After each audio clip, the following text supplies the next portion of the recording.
Olá, sejam bem-vindos ao terceiro programa EM na Roda, programa de entrevistas realizado pela ABEM, Associação Brasileira de Esclerose Múltipla.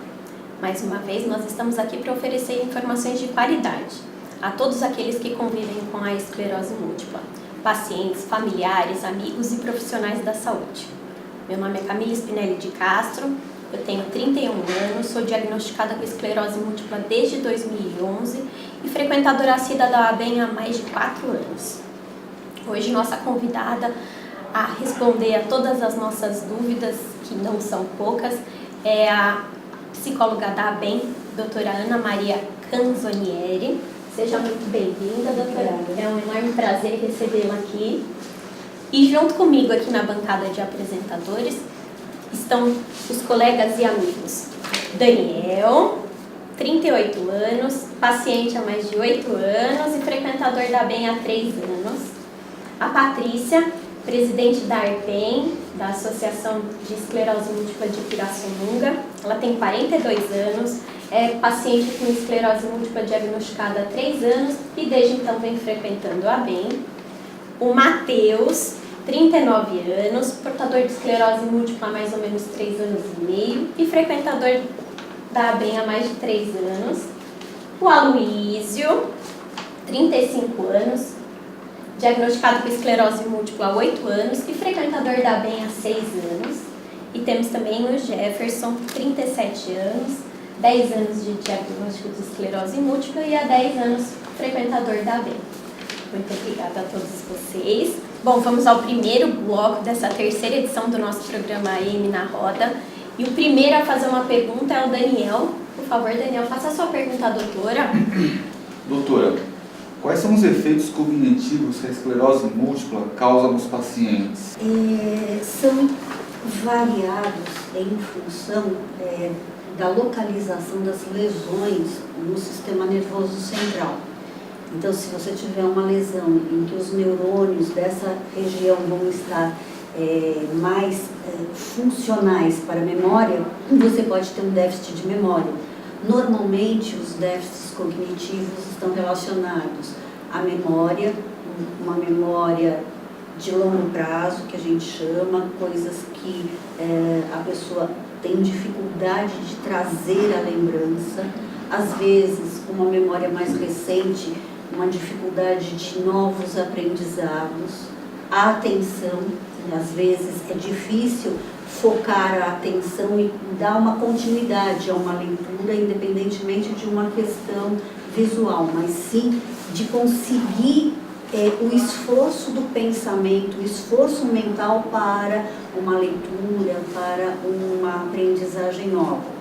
Às vezes as questões espaciais, se situar, as questões funcionais do pensamento, a organização, o planejamento do pensamento podem estar prejudicados.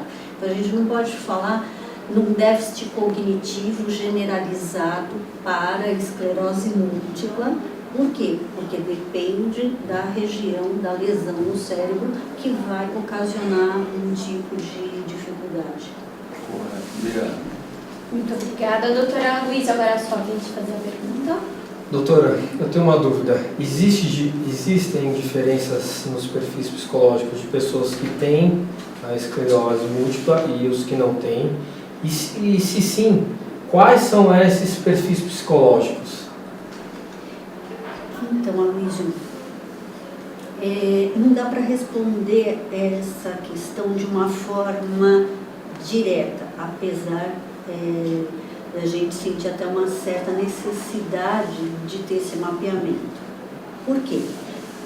Se eu falar assim, um perfil do paciente com esclerose múltipla é isto, eu vou estar criando um rótulo. E não é bem assim. A gente sabe que a esclerose múltipla, ela tem uma série de sintomas e que esses sintomas, eles estão relacionados a essa área lesionada no sistema nervoso central. A pessoa, ela já desenvolveu-se em termos da estrutura da personalidade, né? Vocês aqui tiveram os primeiros sintomas ou foram diagnosticados já numa idade adulta, então já existe um traçado formado dessa estrutura da personalidade.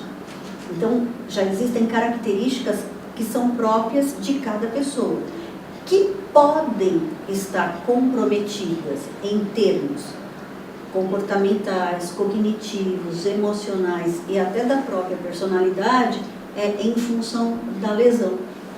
O que nós vemos em termos de trabalhos científicos e também aqui na BEM, na estrutura que a gente tem em termos de aplicar os testes psicológicos e neuropsicológicos, o que a gente percebe em relação a isso é que existe um determinado padrão de coerência nos casos de esclerose múltipla, com maior predominância do que nas pessoas que não têm esclerose múltipla.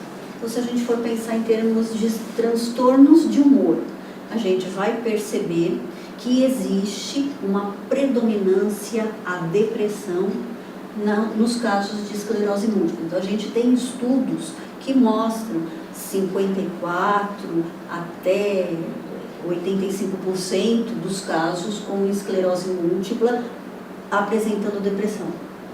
A gente tem estudos científicos mostrando que existe 2 vezes mais a possibilidade do desenvolvimento da bipolaridade na esclerose múltipla do que na população em geral. A gente vê alguns trabalhos também em termos técnicos e a gente vê isso muito aqui na prática, alguns traçados de características de personalidade como a rigidez sendo uma predominância. E por que eu falo da característica de personalidade de rigidez? Porque alguns testes psicológicos que a gente aplica, que mostra em relação a dificuldades de abertura para mudanças no recebimento do estímulo, a gente percebe que as pessoas com esclerose múltipla, elas têm mais dificuldade. Elas apresentam mais dificuldade dessa abertura para os estímulos. Então, se mantém mais num sistema de funcionamento rígido. Eu não posso, com isso, dizer as pessoas com esclerose múltipla são rígidas. Eu não posso dizer isso. Eu posso dizer, nos nossos estudos, estas características são mais predominantes. Por quê? Porque tem uma série de questões envolvidas. As características já herdadas da pessoa, as características desenvolvidas com os fatores culturais, a própria forma de lidar com o adoecimento. Então, o que eu posso dizer é que é predominante essa característica de rigidez. É predominante a característica de barganha, de como lidar com as situações com uma certa barganha. E aí a gente pensa nas questões não só da esclerose múltipla, mas das doenças crônicas de um modo geral, que a pessoa enfrenta mais dificuldade, que a pessoa enfrenta mais um pensamento de adoecimento a longo prazo, portanto, ela começa a ter algumas questões, pensamentos em relação a negociações com a vida, às vezes até uma negociação com Deus. Então a gente percebe, e isso aparece em alguns testes psicológicos, esse ato de barganhar. Então a gente pode dizer que é uma característica presente. Eu posso dizer que está dentro de um perfil, mas eu jamais posso rotular um paciente com esclerose múltipla, ou qualquer paciente, ou qualquer pessoa com uma denominação. Você é, ou o perfil é assim. Porque isso seria colocar a pessoa, né, aí já dentro de uma formatação que não pode ser assim. Não sei se me... Claro. Sim. Claro. Posso fazer mais uma? Pode. Dentro disso. O padrão que a senhora falou, ele pode ser estabelecido nos pacientes de esclerose múltipla que que têm as características de progressiva ou aqueles que são remitente e recorrente? Existe um padrão nesses dois tipos ou o padrão é o paciente que tem esclerose múltipla? O padrão é o paciente com esclerose múltipla. Por quê?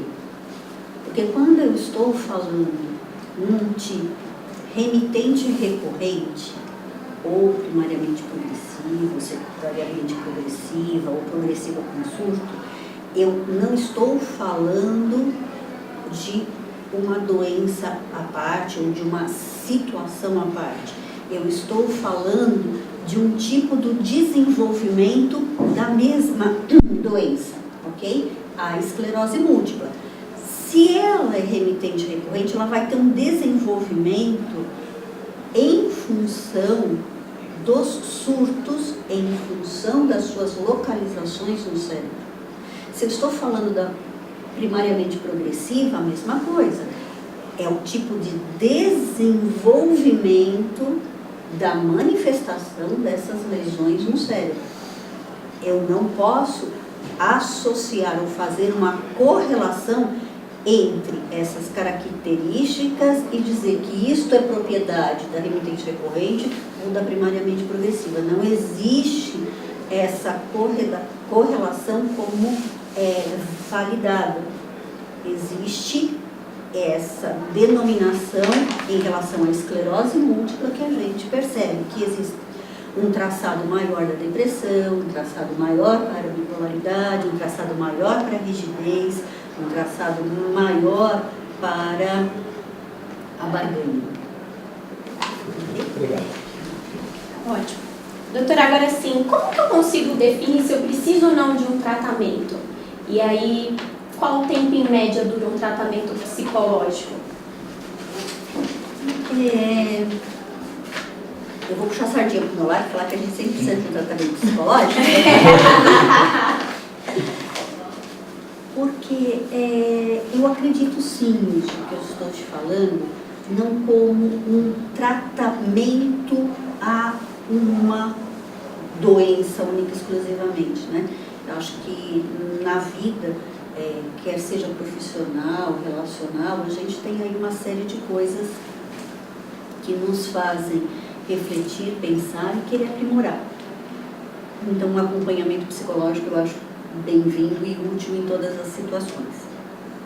Numa doença crônica, eu acho fundamental.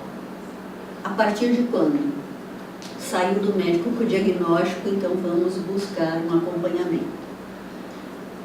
Por quê? Porque você vai ter realmente momentos de conflito, de tensão, de angústia, de tomadas de decisão, porque é uma doença que vai te acompanhar ao longo da sua vida.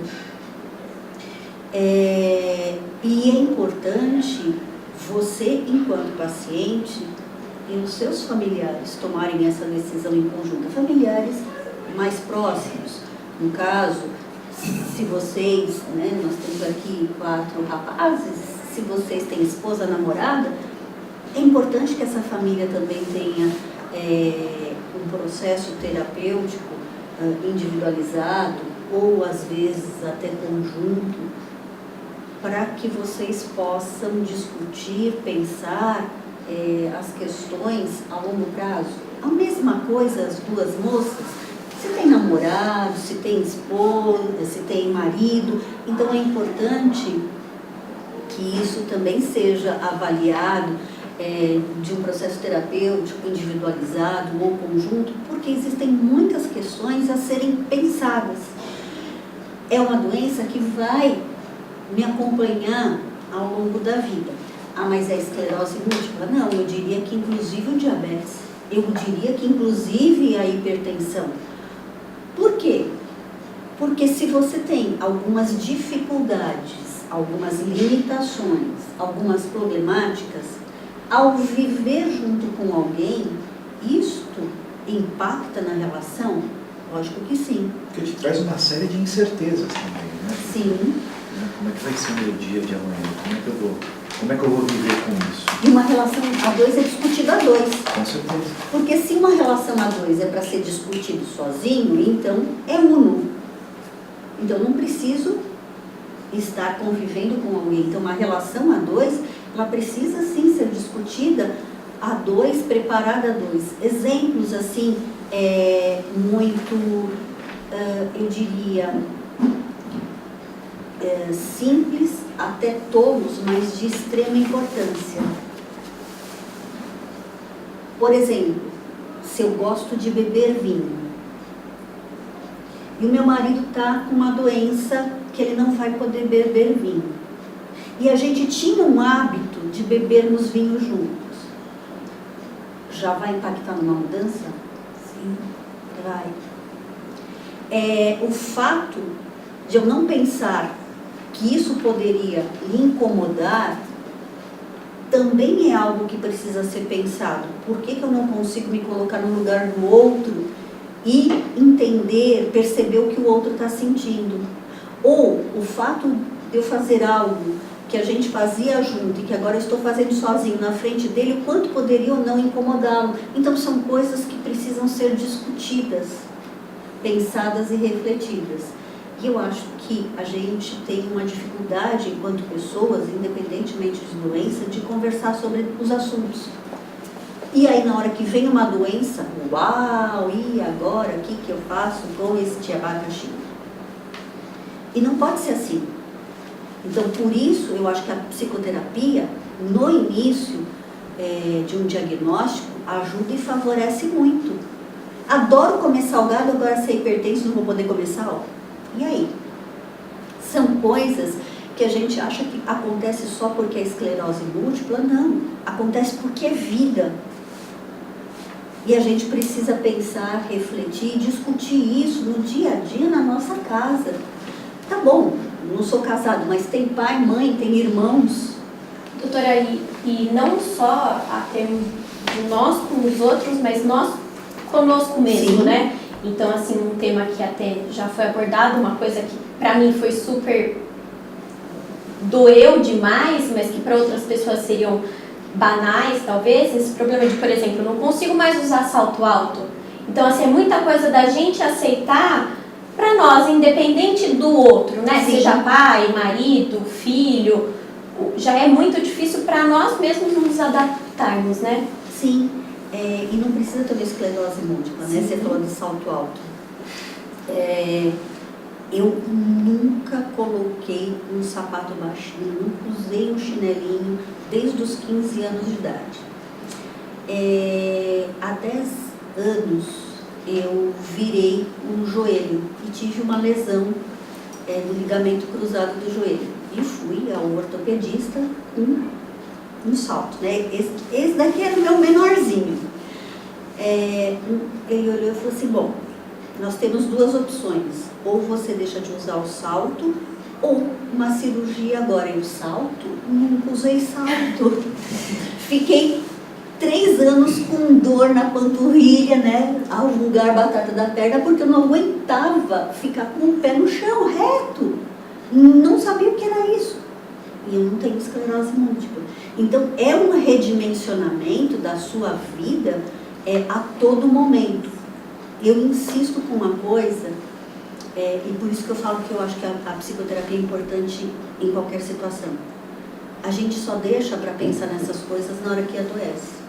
Puxa, estou com câncer, vou redimensionar minha vida. Estou com diabetes, vou redimensionar minha vida. Estou com esclerose múltipla, vou redimensionar minha vida. Não. A vida, ela acontece todos os dias. E o adoecer é parte dela. Sim. E se eu adoeço até de uma forma mais compreensível, aceitável, talvez eu tenha menos rigidez, talvez eu tenha menos dificuldade de lidar com as situações, eu não preciso fazer barganha.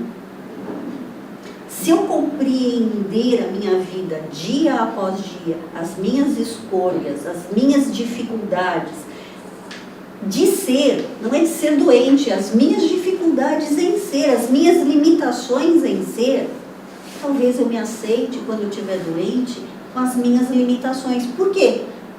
Porque elas são minhas, elas só passaram de um estado, talvez de mais saúde, para um estado de adoecimento. E eu acho que esse é o grande diferencial. E aí entra essa questão do tempo. Qual é o tempo de terapia?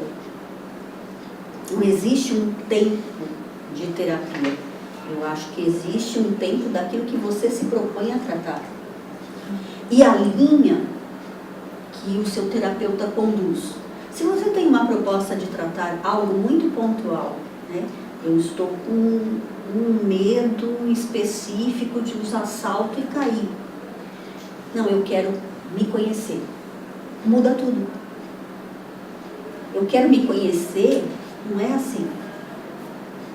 Talvez o medo de usar salto também não seja assim. Porque de repente eu descubro que o medo de usar salto não era só medo de usar salto.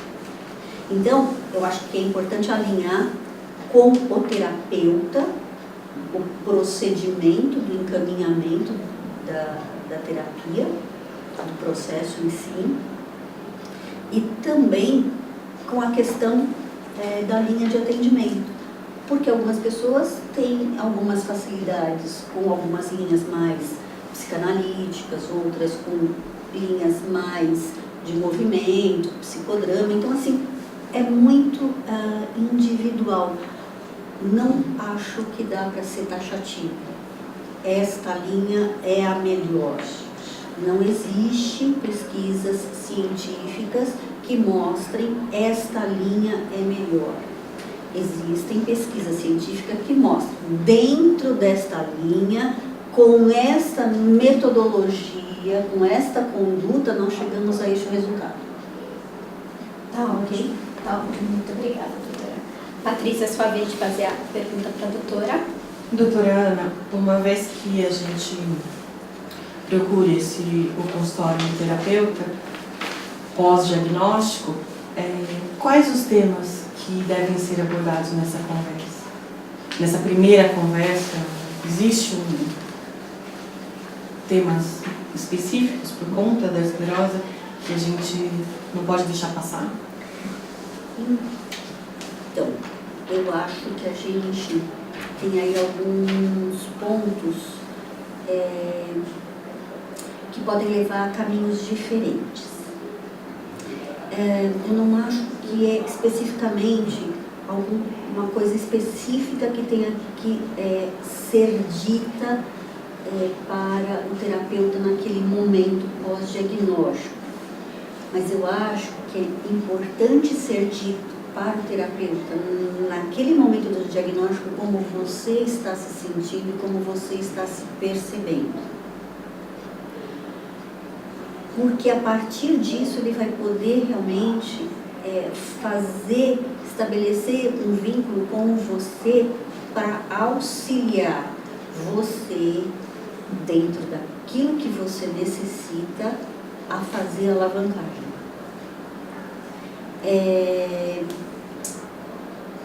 Para um outro caminho.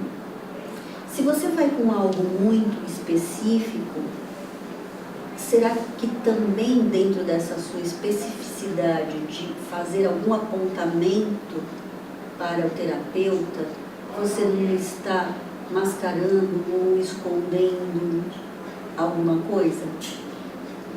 Eu tenho algumas situações em que pacientes me dizem, não, o meu problema é a doença. Quando eu descubro que a doença não é problema nenhum para ele, sim o relacionamento. Tem alguns que falam, não, meu problema é o relacionamento. Quando eu descubro que relacionamento não tem problema nenhum, o problema é a doença. Se a pessoa não aceita a doença, o parceiro não vai aceitar também. Então, às vezes, esse ir com algo muito pronto pode levar a um desvio no caminho. E o terapeuta, ele está lá para te ouvir e receber a sua necessidade para ser trabalhada. Então, eu acredito que a importância está em você o mais livre, leve e solto, né? Se entregar de alma, falar de você, daquilo que te realmente aflige, aquilo que te incomoda na tua percepção de... Então, fui diagnosticado com esclerose múltipla. Como eu me sinto? Sei. Entendo. Tranquilo? Ótimo. Até chegar e falar, eu não sei como eu me sinto, também é um posicionamento, né, doutora? Exatamente. Porque é a partir desse posicionamento de você não sabe como você se sente, é que o terapeuta vai trabalhar. E isso não parece, mas é uma informação gigante. Então, para você não ter essa percepção de como você se sente, uau, quanta coisa deve ter aí pra gente trabalhar. Por isso, então, que o tempo é muito específico. Sim. Até porque eu acredito que nós vamos nos sentir de maneira diferente ao longo Sim. do enfrentamento, né? Sim, Então, porque- quando você chega é uma coisa, depois de 2 anos é outra coisa, Sim. depois de 10 anos possivelmente é outra coisa. Sim, exatamente, porque existe o indivíduo, o tipo de adoecimento, o tempo de adoecimento e a minha bagagem enquanto pessoa de quem sou desde que nasci. Tudo isso interfere em como eu aceito a doença, em como eu ouço o diagnóstico, em como eu me trato, em como eu transformo isso num resultado da busca da minha qualidade de existência. Eu sei que é difícil entender isso, né? E às vezes alguns pacientes me falam, porque não é na tua pele, né? Não é você que está doente. Mas a doença é a coisa menos importante.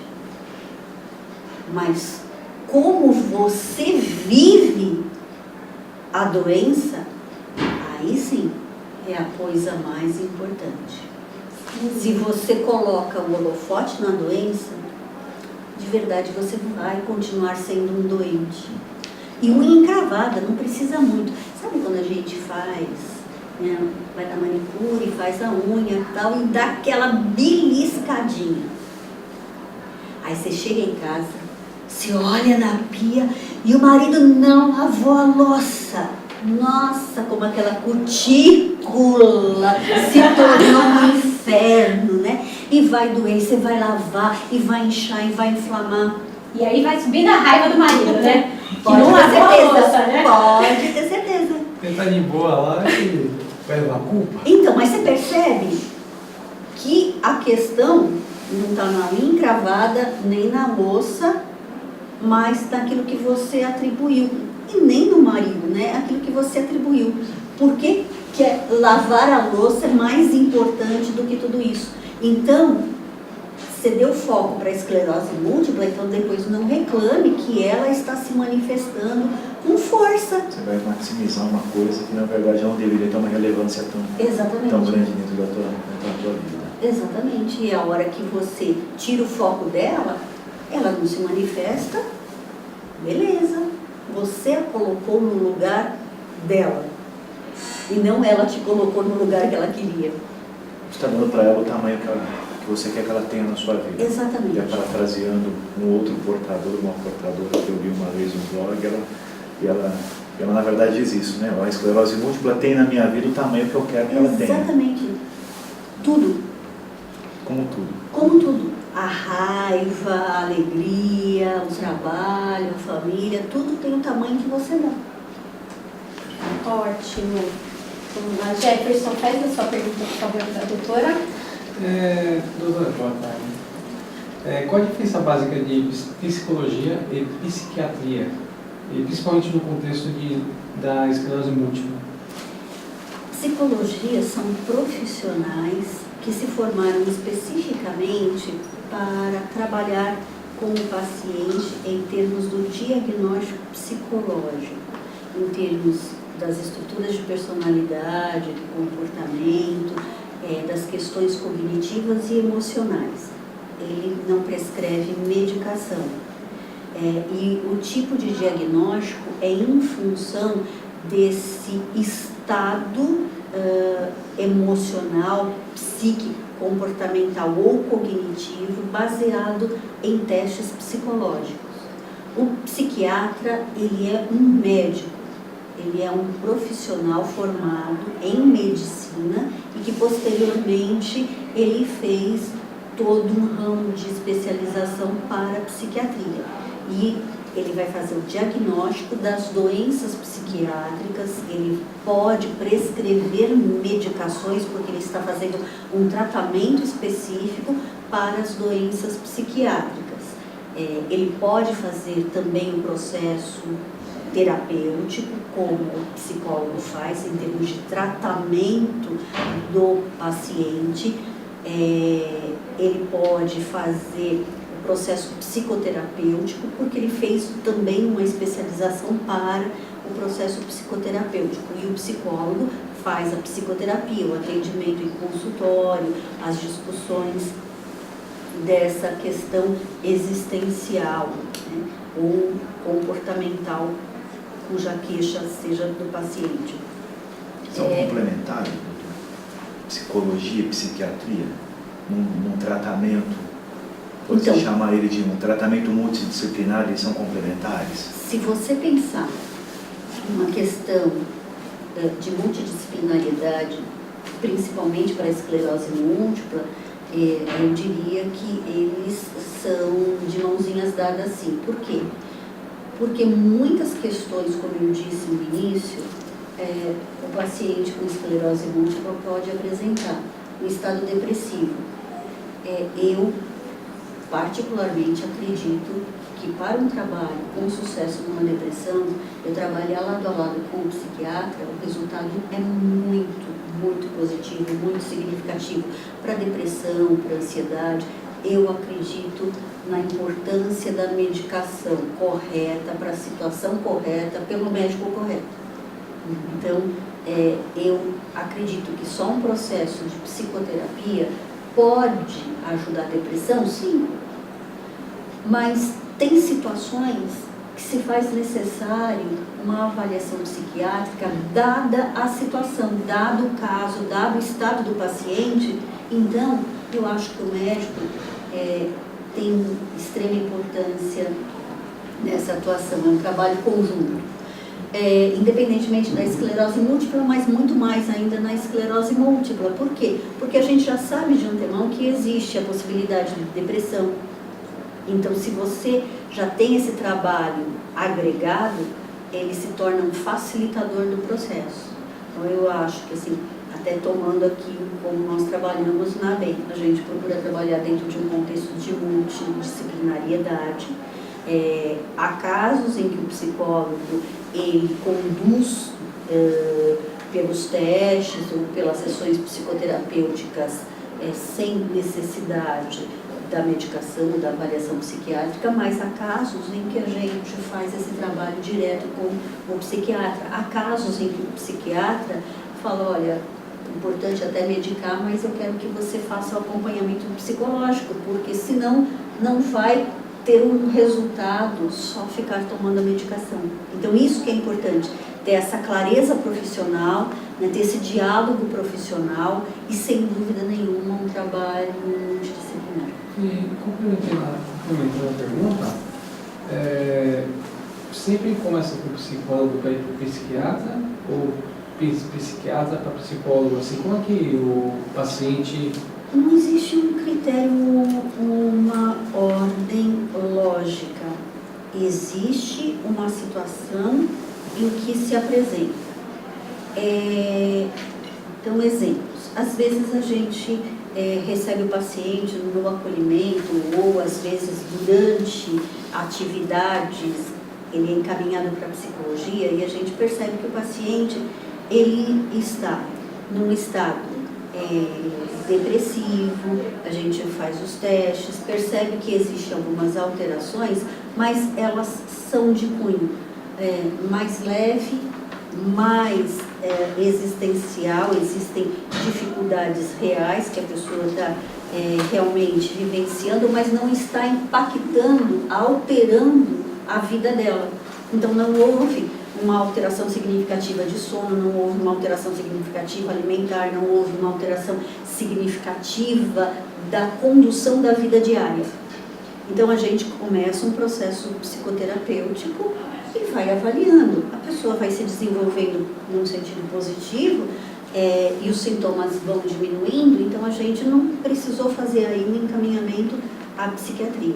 Em outros casos, a gente avalia que, está tendo um prejuízo significativo das funções vitais, sono, alimentação, repouso, trabalho. Então, espera um pouquinho, algo precisa ser melhor cuidado, investigado e até com uma certa rapidez, uma certa urgência. Então aí a gente encaminha sim para o psiquiatra para fazer uma avaliação. Aqui, principalmente pela facilidade como a gente trabalha, a gente conversa com o psiquiatra diretamente sobre o paciente e propomos um trabalho conjunto. E com isso a gente consegue resultados significativos, positivos, com maior facilidade. Matheus, por favor, então a sua pergunta para a doutora Ana. Ok. Doutora, como a gente pode saber se o tratamento está nos ajudando ou não? Essa pergunta, Matheus, ela tem alguns viés, vamos dizer assim, para a resposta. Por quê? Não existe essa mensuração, ajudando ou não. O tratamento psicoterapêutico, ele sempre vai trazer uma ajuda no sentido de reflexão, de você buscar esse conhecimento interno, até de um empoderamento, de você melhorar a sua autoestima nessa discussão, ou um simples desabafo, ou até mesmo relaxar porque você conseguiu, né, fazer uma catarse, se colocar nas suas questões, nos seus conteúdos. Então ele sempre vai estar fazendo, sim, uma atividade positiva.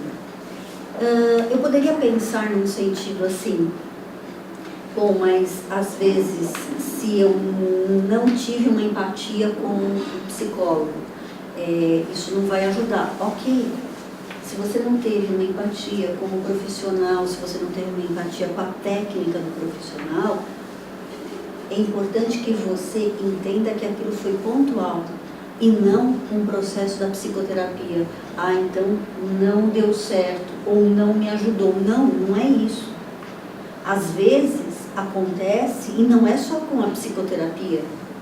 Às vezes você vai num profissional, você vai numa loja. Sim, com qualquer serviço, né? Não importa, né? A história das vezes o santo não bateu, digamos assim. Exatamente. Então, pode a empatia ter aí uma questão fundamental. Não vou conseguir me desenvolver, um aluno na escola, às vezes, com uma dificuldade em relação ao professor.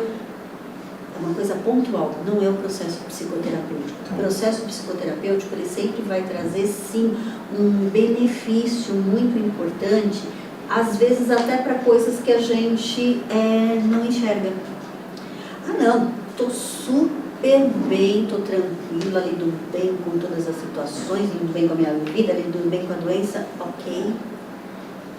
Se você lida bem com tudo isso, se está tudo bem, então existe uma harmonia e uma tranquilidade ímpar.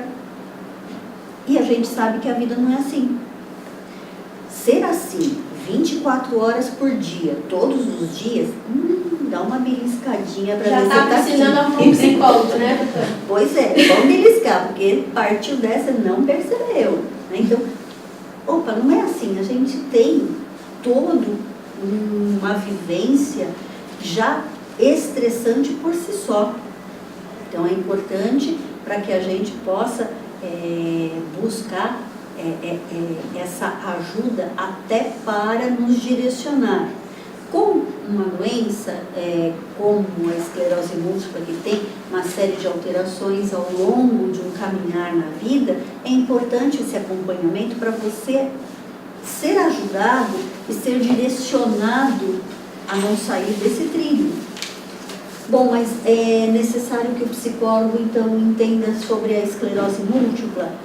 necessariamente, eu não posso falar isso, não tem que ser um psicólogo específico que entenda sobre a esclerose múltipla, porque eu estaria, dessa forma, falando até erroneamente em relação às técnicas e às condutas da própria profissão. Mas eu acho que, assim, existe uma importância em a gente conhecer a doença que o nosso paciente tem. Por quê? Porque cada doença tem as suas peculiaridades.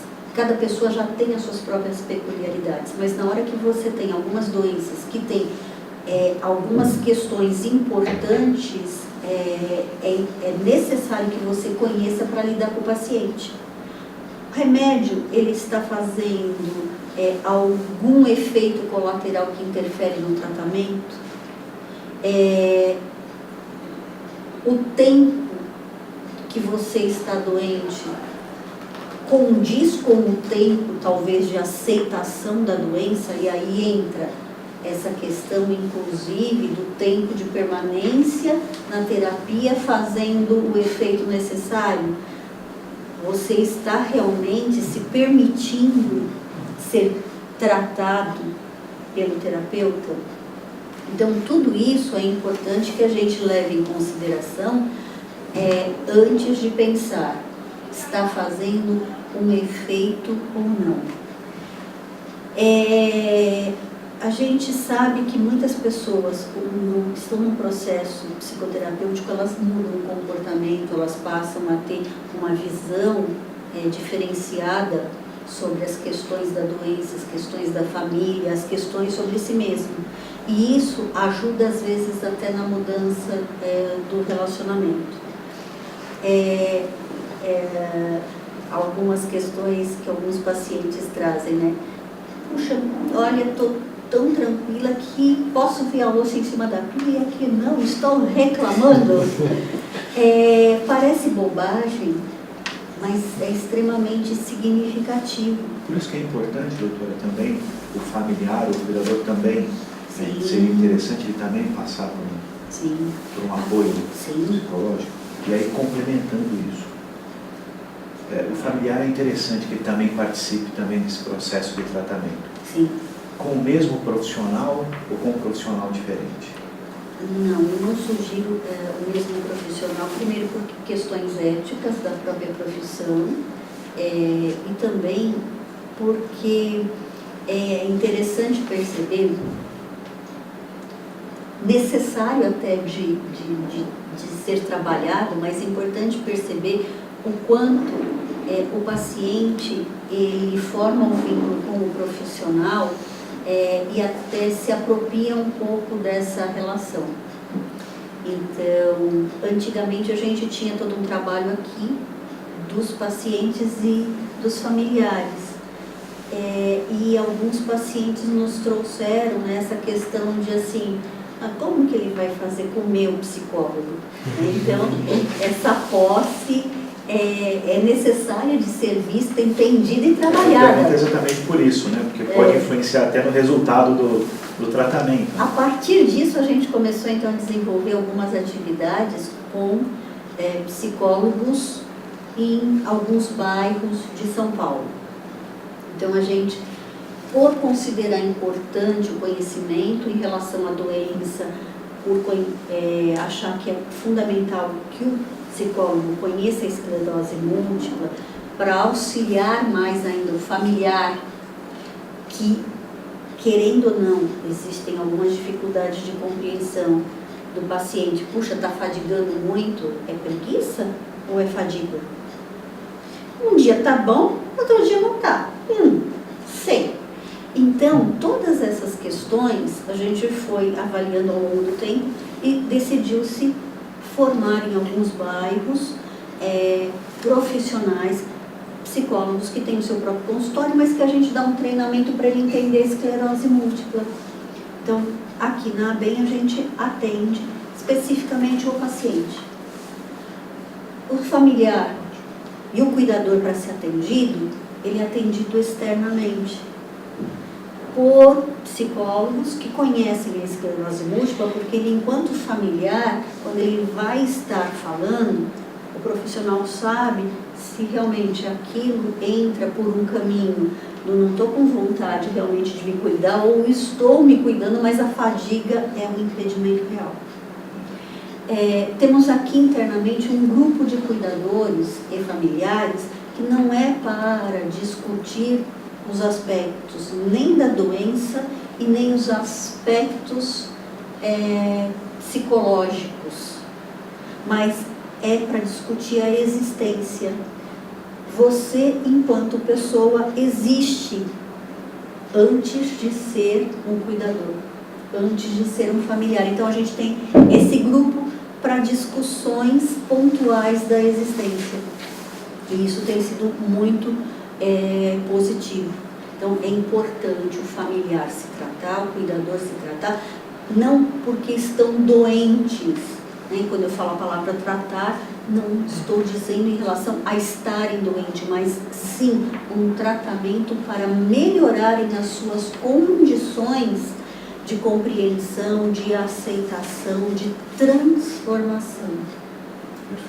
E só complementando, quando eu faço um tratamento psicológico, necessariamente eu vou estar sempre melhorando ou pode ter alguns altos e baixos no tratamento? Depende do que você considerar como altos e baixos. Por quê? Na vida, nada é uma linha reta. Com ou sem tratamento psicológico, a gente tem vida, né? Movimento. Se você fizer assim, gangorra, não dá. Não há conteúdo orgânico e psíquico possível de suportar tamanho estresse. Gangorra. Não dá. Só que assim, existem altos e baixos. Um dia você está empregado, outro dia você está desempregado, um dia você brigou com o marido, outro dia você brigou com a mãe, outro dia você deu bronca no filho. N coisas que nos levam a pequenas alterações dentro daquilo que a gente pode chamar de normalidade, vida. Então, no processo terapêutico, eu sempre estou melhorando, porque eu sempre estou adquirindo informações, estou sendo estimulada a alguma coisa, estou num processo de organização, estou reprocessando informações e estou interagindo com o meio. Agora, porque eu estou em terapia, eu nunca vou dar uma escorregada? Não é verdade. Se fosse assim, e a vida? Ela é superior a tudo isso. Então, dentro de um processo da terapia, eu vou, sim, dar algumas escorregadas frente às situações que me tocaram, que me machucaram, só que a diferença está, eu consigo me reorganizar mais rapidamente, reprocessar mais rapidamente e lidar de uma forma melhor com o resultado. Exemplos, né? Às vezes a gente tem algum processo mais intenso, mais difícil de lidar numa situação de trabalho, num ambiente profissional, e aquilo incomoda? Lógico que incomoda. Se você falar, não, é porque estou terapeutizado, não me incomoda, opa, pera um pouquinho. Né? Ser humano ou não? Se não te incomodar, é que eu vou ficar muito preocupada e falar, bom, a terapia não está resolvendo, porque transformou a pessoa aí em algo, né, inacessível. Aí é um problema. À medida que incomodou, eu reflito e eu sei lidar com isso e eu reconheço, senti raiva, me machucou. O ato de reconhecer os seus próprios sentimentos é muito importante. E eu acho que isso é transformador. Tá ótimo. Muito obrigada, doutora. E assim a gente chega ao fim do primeiro bloco do programa EM na Rota.